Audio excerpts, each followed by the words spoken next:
Hello, and welcome to this month's Simon Says Expert Series. My name is Andrea Bauer, and I am the tobacco treatment specialist here at the Simon Cancer Center. I'm also a certified patient navigator, as well as a stage 3 colorectal cancer survivor. Over the past few years, the increasing incidence of colorectal cancer in those under 50, with many of those diagnosed at later stages, has become the topic of conversation at the national level. A diagnosis of colorectal cancer can be scary at any age, but especially for younger people who face additional challenges.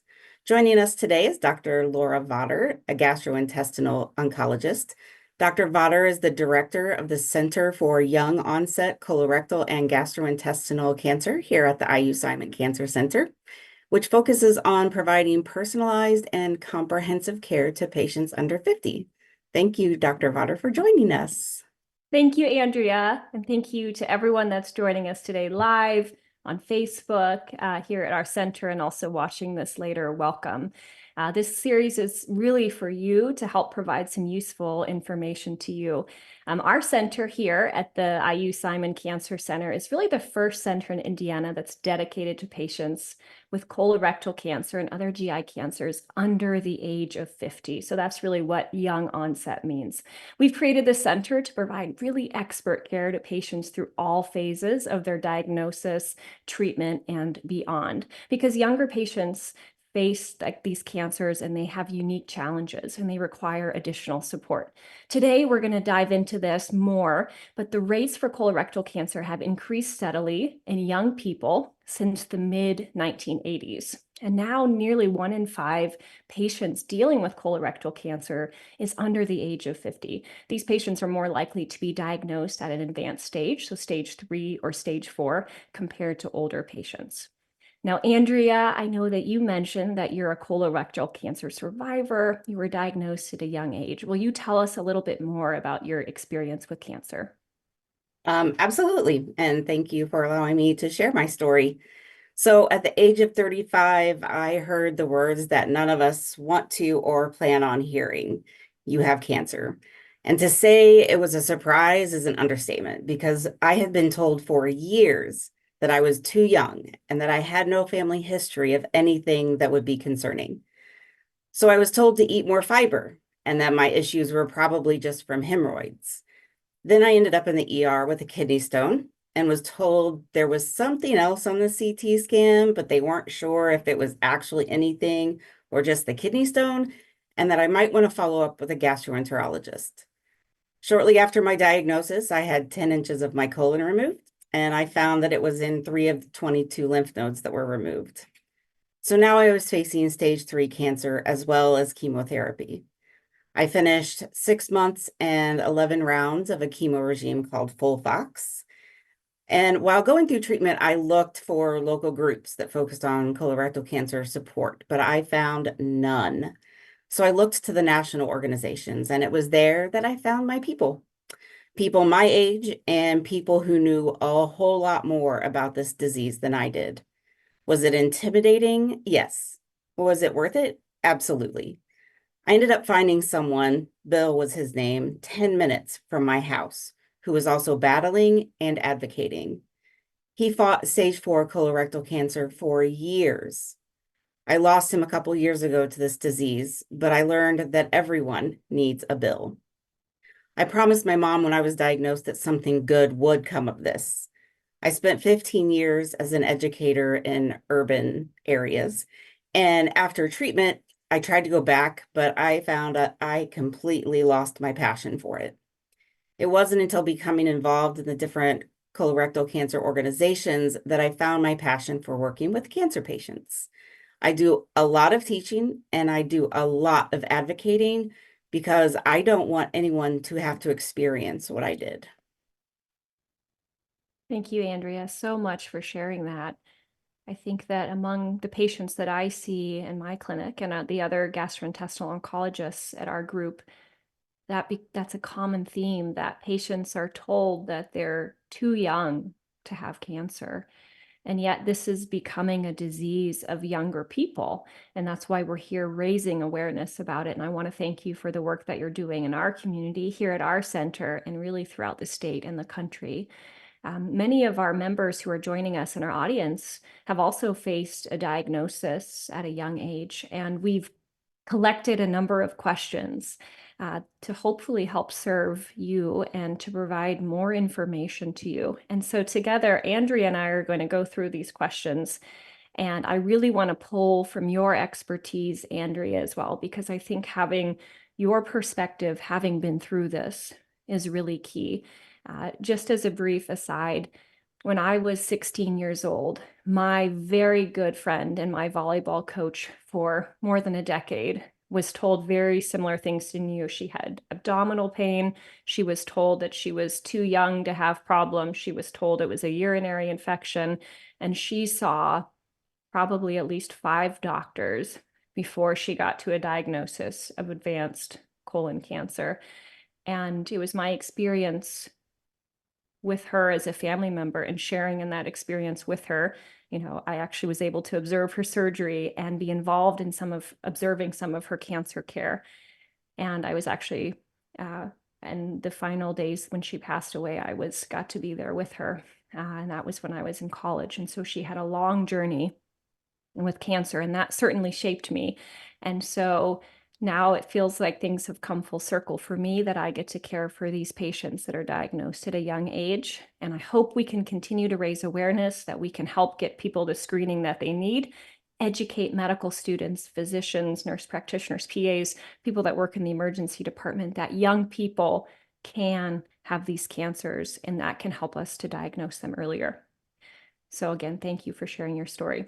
So the first question that we have here from our audience: what are some common misconceptions about colorectal cancer in young adults? First of all, I think that a lot of people think that this is a disease just in men. A lot of people are not even aware that colorectal cancer is an entity, that this can be something that can happen. A lot of people think that this is a disease of older men, and that, but in reality, this is a major issue in women and young men as well. And so the other misconception is that people think, well, if it happens in young people, it must be something running in their family. They must have really strong family history. Their siblings had it, their parents had it, their grandparents had it, or they have an inherited condition. And the truth is that most of these patients that are diagnosed young do not have family history, and they're very healthy. They're working full time, and they're active, and they're eating well, and they are just generally, and sometimes they have no symptoms, right? Sometimes the very first symptom they have may be abdominal pain, and they go to the ER. For some patients, it may be that they have bleeding in their bowel movements for a year, and it's just dismissed as maybe a hemorrhoid.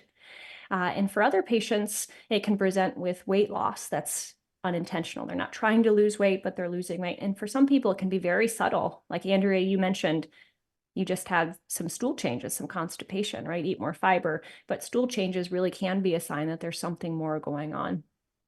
And then, Andrea, I would love to hear from you.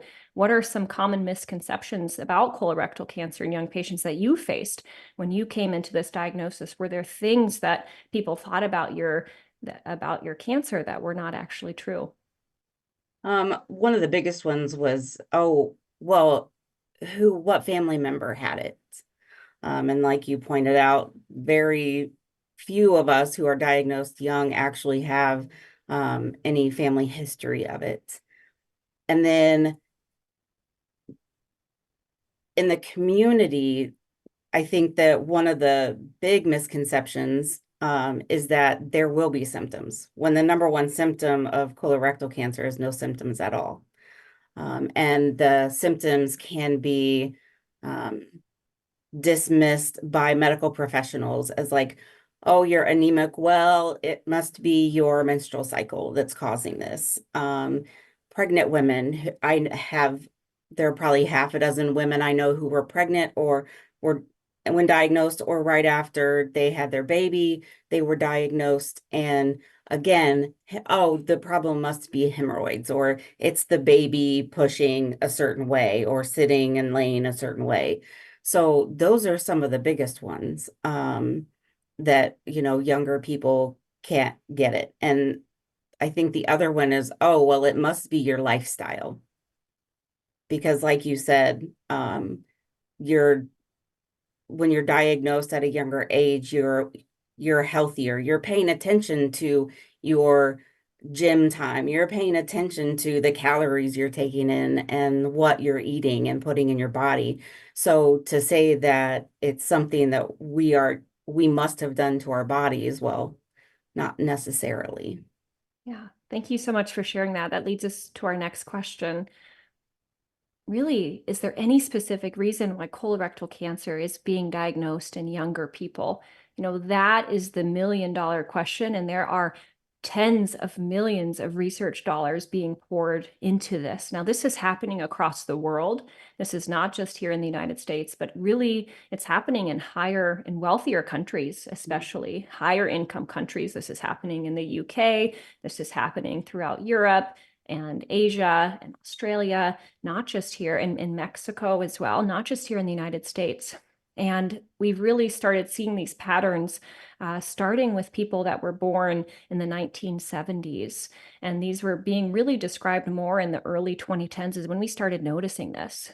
And it's something that the answer is we don't really know, but there is something called a birth cohort effect, meaning if you're born in later generations, you seem to be at higher risk for having cancer diagnosed at a younger age. This is not just colorectal cancer. There's also cancers of the pancreas. Really, it's cancers of the digestive tract, including gallbladder. We're seeing younger and younger patients being diagnosed with these cancers. And I'm a GI oncologist, and so I see a lot of young people diagnosed with cancer. There's, of course, a lot of hypotheses why this is the case. A lot of things have happened with just how we make and consume food across the world, right? So just there is, and again, these are theories. None of these have been proven, but there is more ultra processed foods that we consume, more processed meats. The way that we make and consume meat is different than it used to be. Of course, there are more sugary beverages and sugar that is kind of slipped into all of our products. A lot of these ultra processed foods have less fiber. Often this may lead, I have a 7-year-old daughter, right? And they're just, the grocery store is full of these things that kids are just constantly being advertised, right? And they're low in fiber, high in sugar, really not, they're very ultra processed foods. So there is a thought that there's something about that may be leading to this, right? Because of course, in the colorectal, cancers, as well as the GI tract, these are things that are coming in through our digestive system that thought may be contributing. Also, there's this thought that higher use of antibiotics. So especially kids, they get a lot of antibiotics. That's happening more, and it has happened more than it did in the past. And there's a thought that this is affecting the microorganisms that live in our gut, call it our gut microbiome, right? And so are there changes that are happening with the healthy microorganisms in our gut that may be leading people to be at higher risk, right? Also, jobs nowadays are a bit more sedentary, right? So we have more sedentary jobs and lifestyles, right? I work in healthcare. A lot of what I do is sit down and do a lot of paperwork. There are higher rates of obesity. We've found that to be linked to other cancers because that can cause an inflammatory state in a person's body. And so, but the answer is there's a lot of other things that are changing. Some people have speculated that microplastics or other things in our environment that yet we still can't quite piece together how that is affecting early onset cancers, but there's a lot of theories out there.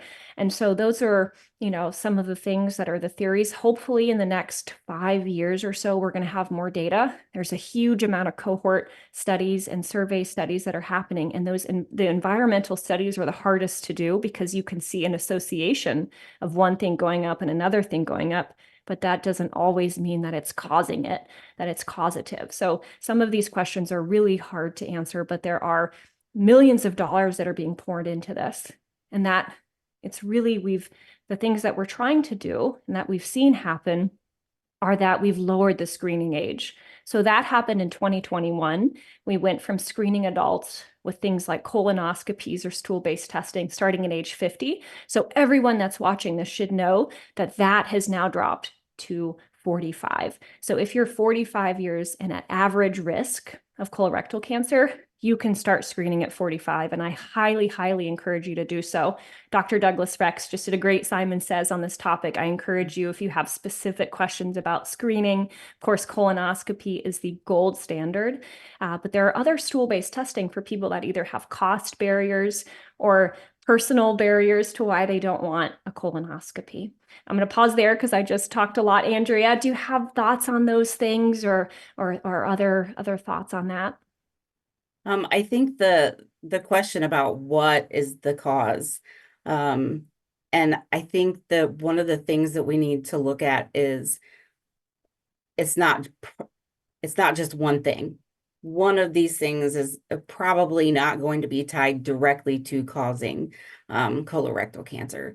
So it's a lot of there are a lot of factors in it. And I think that's important to keep in mind, that it's not one thing that somebody's doing that caused them to get colorectal cancer. I think that's huge when we're talking not just about screening, but when we get to the point, and most of the work I do is I'm taking care of people who are already diagnosed with cancer. I hope that families and anyone who's listening never blames a person with cancer, because there are so many factors involved in a diagnosis of cancer, and so many of them are beyond a person's control. So I think really taking away the shame and blame and focusing on how to best care for that person. We have a great question in the chat that's really on what we're talking about here. How can we get more people screened, especially that group between 45 and 49, especially those adults who are not coming into the doctor's office? You know, in the last couple of weeks, I have seen a number of patients that still believe the screening age is 50 because some of their doctors still think the screening age is 50. And I've also seen patients who were screened at 49 because they just got insurance, right? And so there are a lot of barriers to actually getting people screened.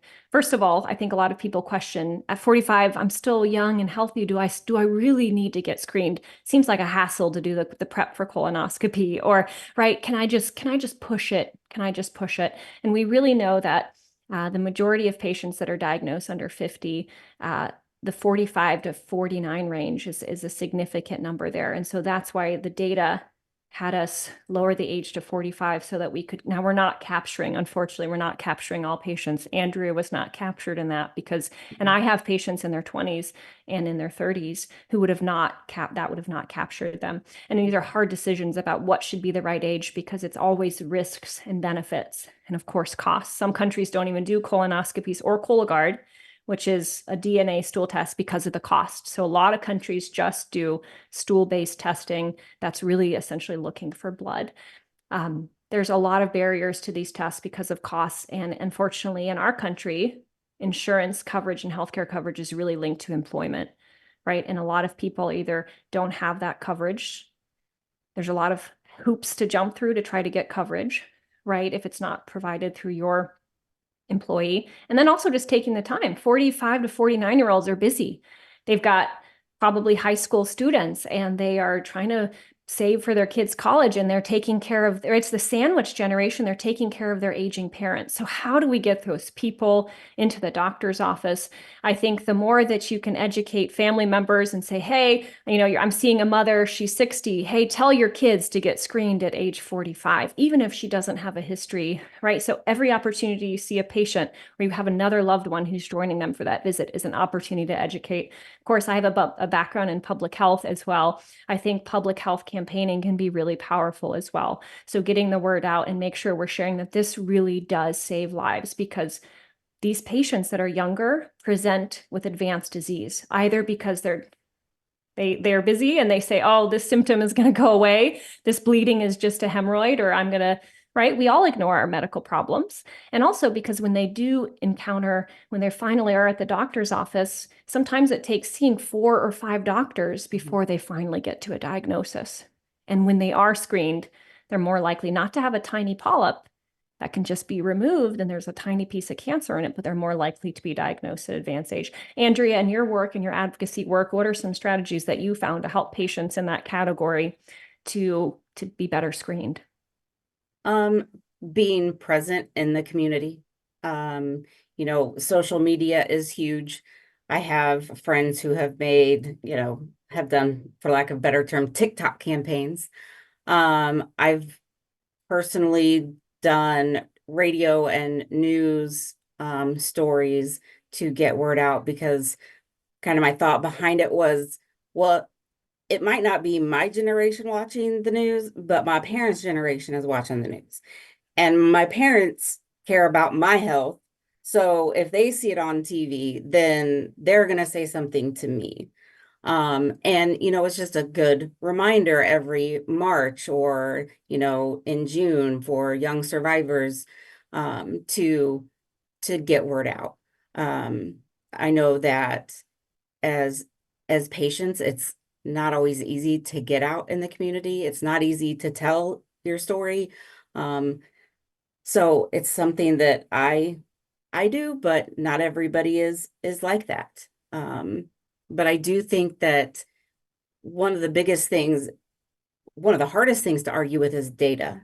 And what we know is that when we started screening at the age of 50, the rate of colon cancer plummeted. Once we got those 50-year-olds to and older to say, okay, I guess I'll go get screened now, right?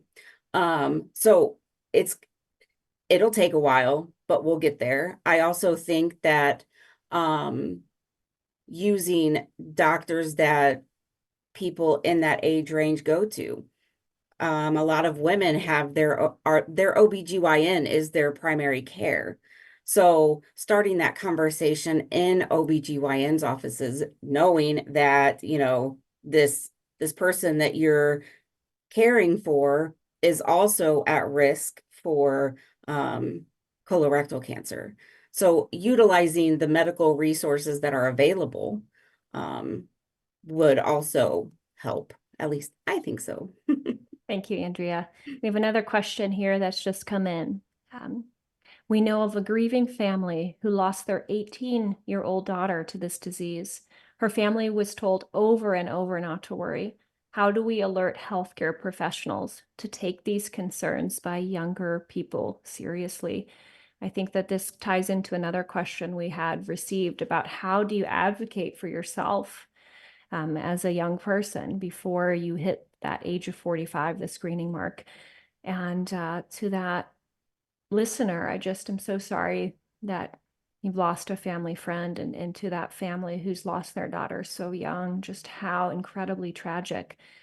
I think that comes back to what we've talked about earlier, is that oftentimes, right, so I'm an internal medicine trained doctor who then went on to study medical oncology. And these symptoms that patients come in with, abdominal pain, changes to their stool, blood in their stool, weight loss even, these are things that can be explained by so many other things, especially vague abdominal pain, right? Is it the gallbladder? Is it, the ovaries? Is there a fibroid? There's all of these different things that can cause abdominal pain. And a lot of internal medicine, family medicine, OB/GYN doctors were thought to think of all of these other problems. And because colorectal cancers and other GI cancers are becoming more prevalent, there have been a lot of initiatives. And that's part of, I do a lot of education in the work that I do. And I think it's really important that, as you mentioned, Andrea, if you're having a symptom that is, your body better than anyone else. And doctors, I truly believe that people go into medicine truly care about their patients. But given all of the other hassles of clinical practice today, right, I'm sure people are highly aware that there's a lot of burnout among healthcare professionals. A lot of people that are leaving the field, a shortage of physicians, nurse practitioners, PAs, and there's often a pressure to see more patients in less time. And so sometimes that act of sitting down and being present and listening and truly trying to get to a diagnosis, sometimes that can be very challenging. And if you're a young person that has something that the doctor is not even thinking of on their differential diagnosis, that can be even more of a challenge. So some things that I think help, if you're having symptoms that are persisting more than a couple of weeks, Some what I call red flag symptoms are if you're having weight loss without trying, right? If, of course, if you're having a symptom that's not going away and you're going to the doctor and they're saying, oh, well, it's just this or it's just that.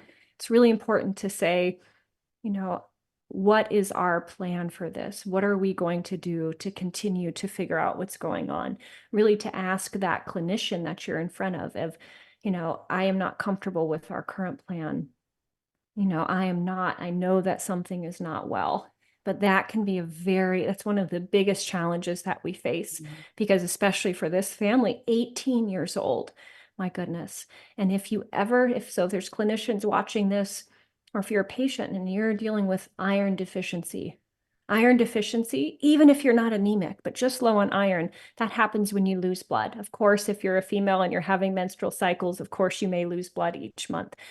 If you're having another source of bleeding like nosebleeds or something, yes, but little cancers in the colon can just leak a little bit of blood over time and you may not even see it, right? A lot of my patients that are diagnosed with colon cancer, they're low on iron and they didn't know it. They just felt more tired over time. Maybe they had labs at a certain point. So if you're a female and you've never been iron deficient before and other things aren't majorly changing with your menstrual cycles, but now all of a sudden you're iron deficient, something to consider. And especially if you're a male and you're not having other blood loss, right? That could be an early sign of colon cancer. And I see many patients that have been treated with IV iron or pill iron, and even males, and thoughts of colon cancer were so far beyond a physician's mind. And so we're doing a lot of education in our communities for that reason. And Andrea, what do you think? What are some things that you think can be helpful in this regard?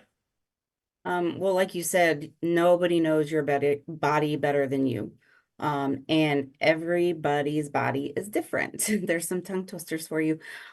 So if you know something's wrong, if you feel something wrong in your body, you are your best advocate. Um, Hindsight is 2020. I would have gone to another doctor because I had blood in my stool. I had to be careful what I ate because I never knew how, especially fruits and vegetables would do with my stomach. Anything with a high fat content, couldn't do that either.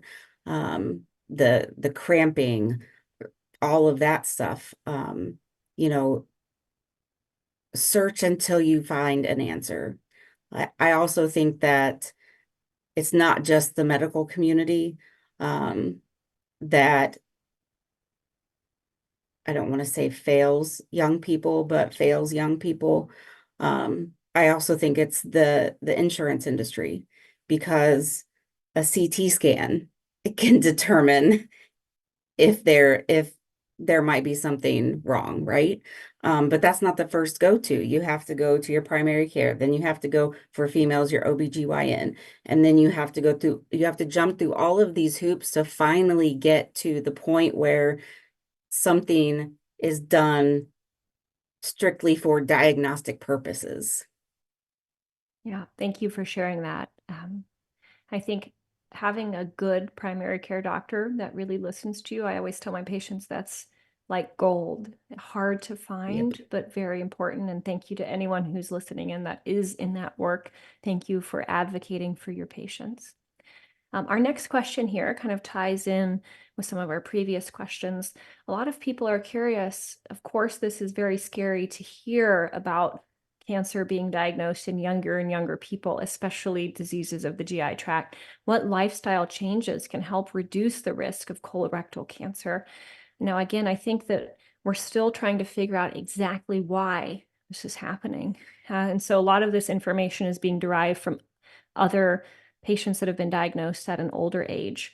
And this is true for all cancers, but especially for cancers of the gut. Avoid antibiotics unless you really need them. Of course, antibiotics don't treat viral infections or fungus infections. They only treat bacterial infections.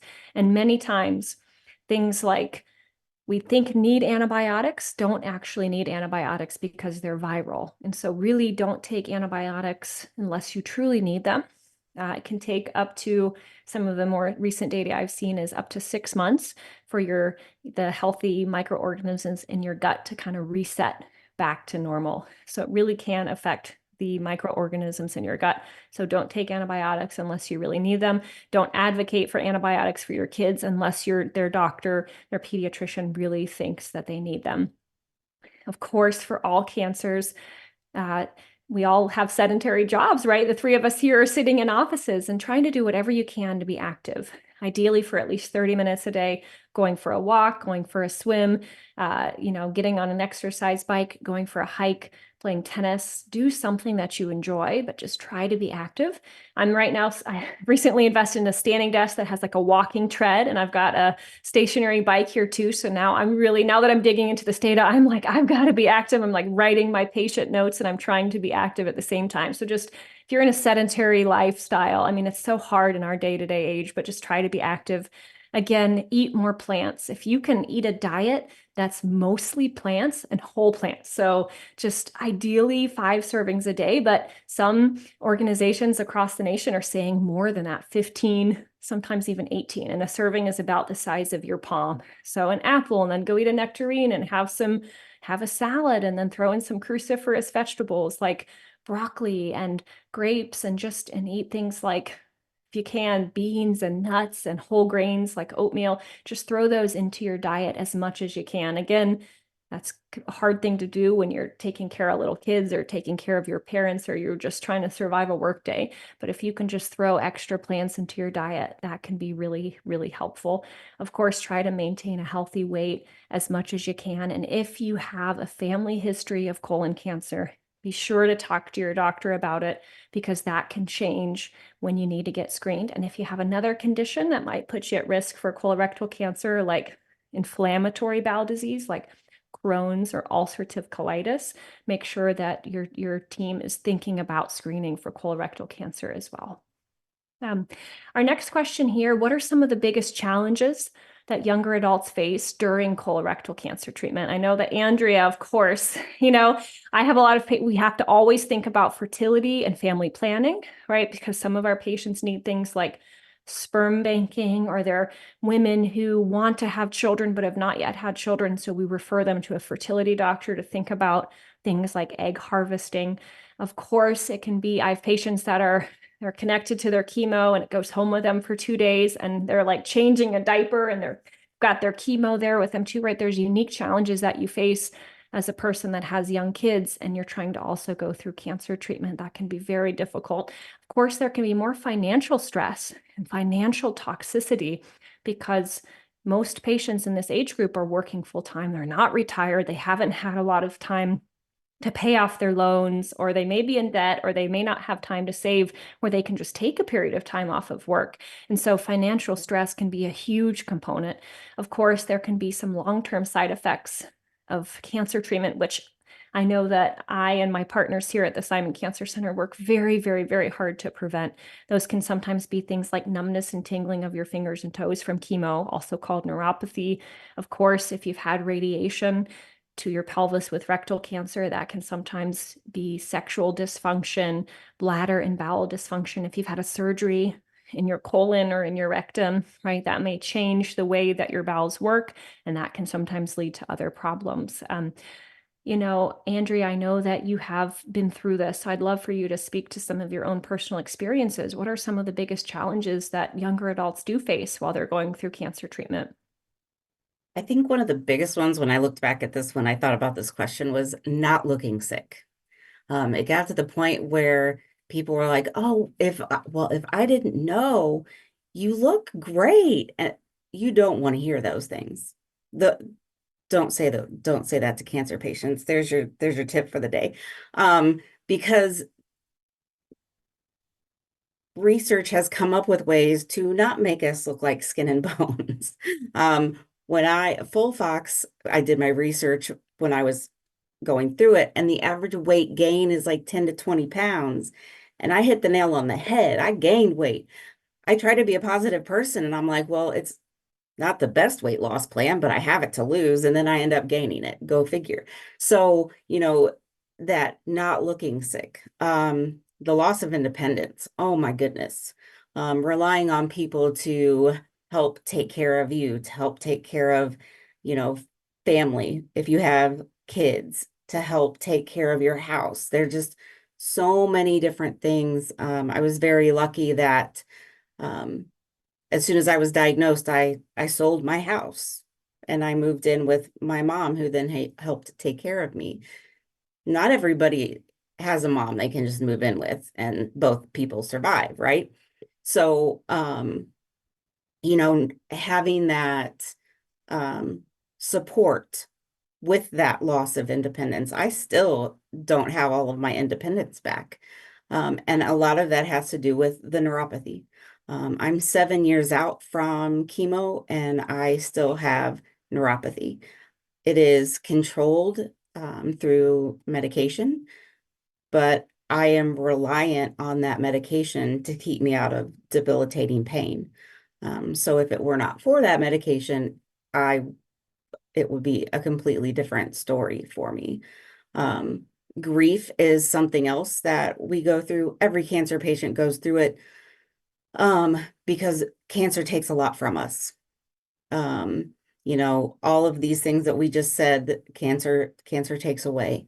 Um, and so there are just so many different things because we are at a different stage in our lives.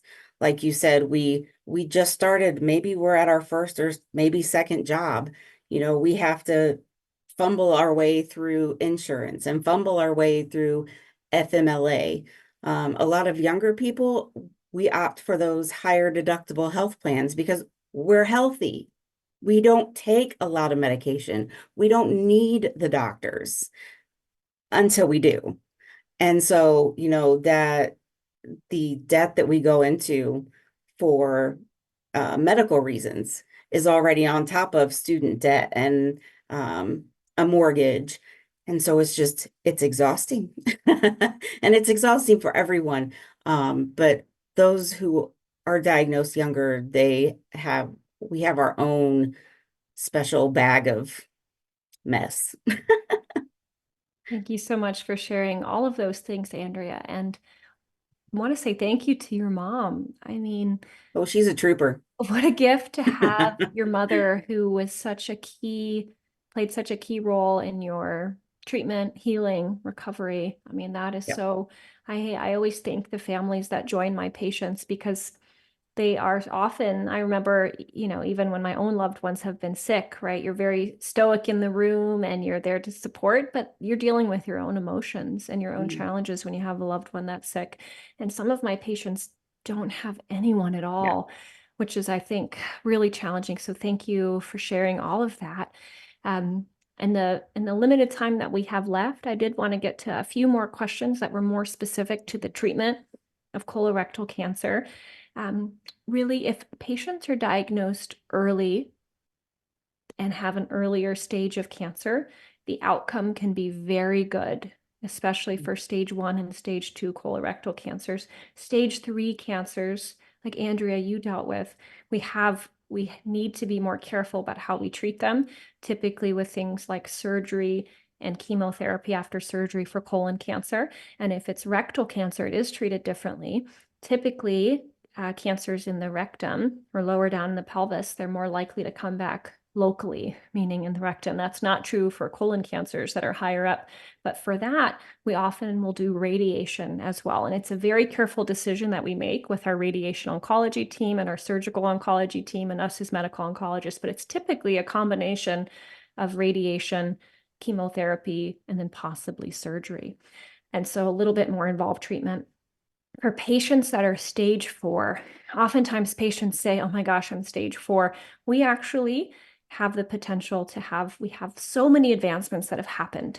And so I have patients that come and see me who are stage 3, and they ask me, of course, all of these questions that if this ever were to come back, and I try to reassure them and say, we're going to watch you very carefully over time. And there's a lot that we can do if this ever comes back. So the first thing, if this ever comes back and it's just in one organ, like the liver, or the lungs, the first question we come to our team. This is called a tumor board conference. We're about 20 minutes. Oh, I'm sorry, 5 minutes remaining. Okay. I just said about 20 physicians get together and we talk about it and we say, could we possibly remove this cancer through surgery to potentially cure them? So that's really the first thing that's unique to colorectal cancer. And that's not true for pancreas cancer, at least now, or other GI cancers, but really colorectal cancer, the first step is there a pathway to surgery? And then all patients with stage 4 colorectal cancer should have genomic testing, essentially a specific DNA test of the cancer itself. Right now, less than 2/3 of patients in the United States get this testing. So it's a huge push. All patients that have stage 4 disease should have this testing. There are a ton of targeted treatments that we can give. So if a patient has a BRAF mutation or HER2 change, or if they have a KRAS change, there's certain changes that we would do for the treatment, or NTRK. So there's a lot of things we can do, or a microsatellite unstable cancer. There's a lot that we can reach for that we previously could not reach for. So I just encourage you to make sure you're getting your cancer treatment with that specific genomic testing, having a team involved that's aware of that and can make very specific choices for your treatment. We just have a few minutes left. Andrea, were there other specific questions you think we should address that are highly important for this community, or other thoughts that you might have? I want to touch on the question that you just went through, because one of the things that has changed dramatically in the 7 years since I finished chemo is the number of treatments available. It used to be FOLFOX, FOLFIRI, FOLFIRINOX, and past that they were like, eh. So the research has to be in place. So I encourage anyone who's watching to encourage your lawmakers to ensure that cancer research is funded, because that's the way we advance treatment. I just recently had my genetics tested again. I had genetic testing done in 2015 when I was diagnosed, and they tested like 17 genes. They ran a panel for 49, and that's in 7 years. So there is a lot of advancement. And unfortunately, even though colorectal cancer is becoming more prevalent, it's on track to be the #1 cancer-related death in people under 50 by 2030. There is a lot still to do. We have a lot more advances to make, and we have to ensure that colorectal cancer is funded. Colon cancer research, not colon cancer. We don't want to fund colon cancer, but the research to help end this disease is funded. Yeah, I think that's very, very well said, Andrea. Thank you for that. The more that we can fund research, we can encourage patients, if it is right for them, to participate in a clinical trial so that we can advance science. I think those things are key. And just really as a final note here, whether you're a clinician or a patient, if you've got loved ones, make sure that they're aware that the screening age for colorectal cancer has changed from 50. It's now 45. 45 is the new 50. So really encourage your loved ones. If you've been hesitant to get your screening, there's more options than just doing a colonoscopy. Now, colonoscopy has the benefit of seeing those very, very, very early polyps and just taking them out before they cause a problem. But there are other options other than colonoscopy as well. And I encourage you to watch the Simon Says with Dr. Douglas Rex, which was also just truly excellent. So thank you all for your time. I think Andrea has a few closing remarks here, and just wanted to say thank you for joining us.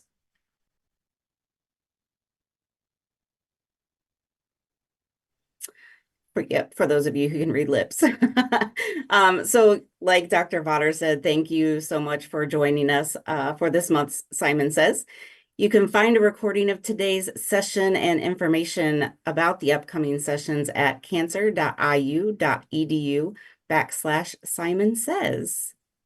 And thanks again.